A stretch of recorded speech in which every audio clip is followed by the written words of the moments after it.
Our next topic will be on credit transactions. Now, please note, in our discussion on credit transactions, we will be actually talking about several kinds of contracts or several specific kinds of contracts.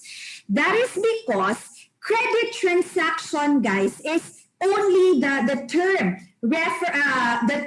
that is inclusive of specific contracts that are of similar nature. Okay, so what do we really mean by credit transaction?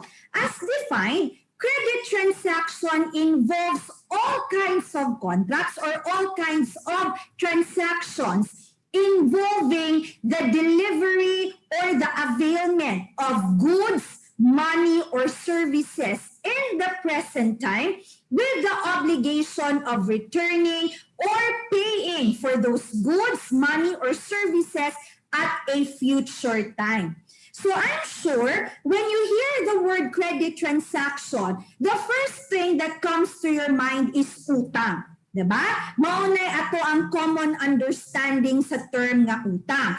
Nga sa utang pagyud, ang pinaka-nasabta nato ana is kanang manghuwam ta og kwarta. Mangutang ganita, manghuwam ta kwarta, nga bayran nato ang atong gihuwam or ang atong giutang at a future time. Well, that is also correct because that's a credit transaction.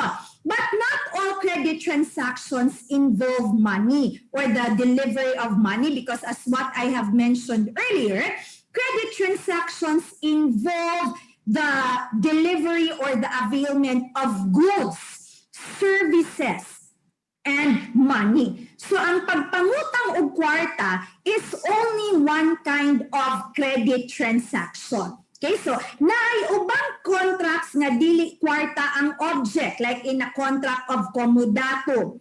Naay ubang contract nga ang ilahang object is the services like in a contract of deposit. So dili lang di ay kwarta ang pwede utangon, but ang credit transaction, it will involve the availment or the use or the taking advantage of money, goods, and services in the present time with the obligation of returning or paying for that money, that services, and that goods at a future time. So that's a credit transaction. Now, credit transactions, guys, are really referred to as security contracts. Now, what do we mean by security contracts? So, quite literally, security, there is an assurance. So, ano man, di ba? Because you avail of the goods, the money, and the services at the present time with the obligation to pay or to return only at the future time. So you give something to your creditor. You give an assurance to your creditor na ayaw ka guol, ayaw ka balaka, kay bayran lagi ka when that future time agreed upon already arrives. So that is why they are also referred to as security contracts because of that promise, that guarantee, or that assurance that there will really be payment at a future time. Now, as security transactions, credit transactions are divided into two classifications. One, we have the secured credit transactions, and the other one is the unsecured credit transaction. So, base na-confuse mo ha, abi ko bag security contracts niya na ay unsecured. Well, what we are referring to here as the secured and unsecured is simply due to the fact or based on the fact if there is something tangible given as a security or as a guarantee. Ayun sa nang tangible. When you say tangible, guys, something that is really in existence, something that can be felt, that can be seen, or that can be hold on to. Diba? Kanang nag-exist yun siya. Mauna siya ang tangible nga object.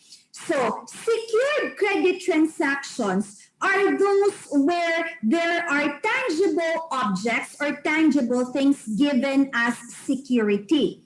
Example would be in a contract of pledge or a contract of mortgage. kanang mamrinda ka o kanang unsa pangalan na pawn shop. O, di ba? Kung mamrinda ka, ang imong gihatag ana is ang imuhang alahas or ang imuhang gadget, imuhang cellphone baka ron. Imuha nang gihatag as a security nga imo lagi nang bayran imong utang kay imo mang malukat ang imuhang alahas or ang imuhang gadget. So naa kay gihatag nga butang, tangible nga butang as an assurance to your creditor that the obligation will be paid. Okay, so that's secure. Versus the unsecured credit transaction, wherein the assurance given to the creditor is only the word of mouth or the promise, the word of honor, or the promise made by the third person or made by the person that he will pay the obligation.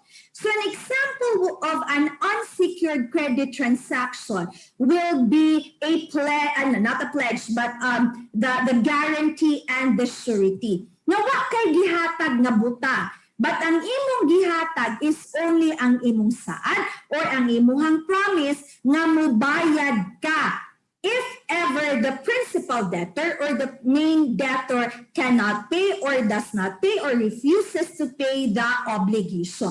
Ba? Wa kay gihatag ngadto sa creditor, but ni saad ra gyud ka, and ang saad nimo ang gisaligan ni creditor in that when the time comes when the obligation becomes due and demandable and no payment is made by the debtor. Okay, so that's secured and unsecured credit transactions. Now, as we go along with our discussion on credit transactions, guys, you will be hearing the terms bailment, bailor, bailee. Now, do not get confused with them, okay? Because credit transactions are also referred to as bailment contracts or bailment transactions. So they are considered as one and the same. Okay, so bailment is referred to or is defined as the delivery of property by one person or another in trust for a specific purpose with contract express or implied that the trust shall be faithfully executed and the property returned or duly accounted for when the special purpose is accomplished or kept until the bailor reclaims it. So this is a very, very synonymous or very similar to a credit transaction. So if you hear the term bailment contract, so that is also synonymous to a credit transaction. If you hear the term bailor, that is synonymous to the creditor. Okay, if you hear the term bailee, that is synonymous to the term debtor or obligor. Because when you bailor now is the giver and therefore the person also who is expecting for the return of the object. So he is the creditor at the same time. Whereas the bailee is the recipient or the person who has been entrusted with the property for him to use it and with the obligation to return it to the bailor. So he is also the obligor with respect to the fact na siya ang naay obligation nga mubayad or muuli sa unsay gipahuwam sa iyaha. So there are special kinds of contracts that we will be discussing later on nga ang gipanggamit instead of creditor, debtor, we use the terms bailor and bailee. So do not get confused with those terms because they are very, very similar to creditor, debtor, borrower, and the creditor. Okay, so credit with our discussion in credit transactions, we will be discussing specific contracts starting with loan, then we have deposit, then we have pledge, mortgage, guarantee, surety, and anti-crisis.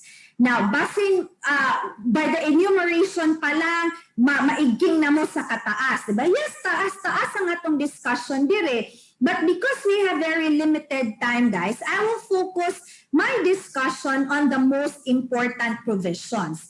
As you have already read this law, okay, the law, because of the activity that I have given you, and I don't know, but if I'm sure that you have understood them well because the terms here are very the provisions here are very self-explanatory. So I will focus na lang yun on the most important provisions so as to save time and for us to be able to discuss more kinds of contracts as we try to finish the semester.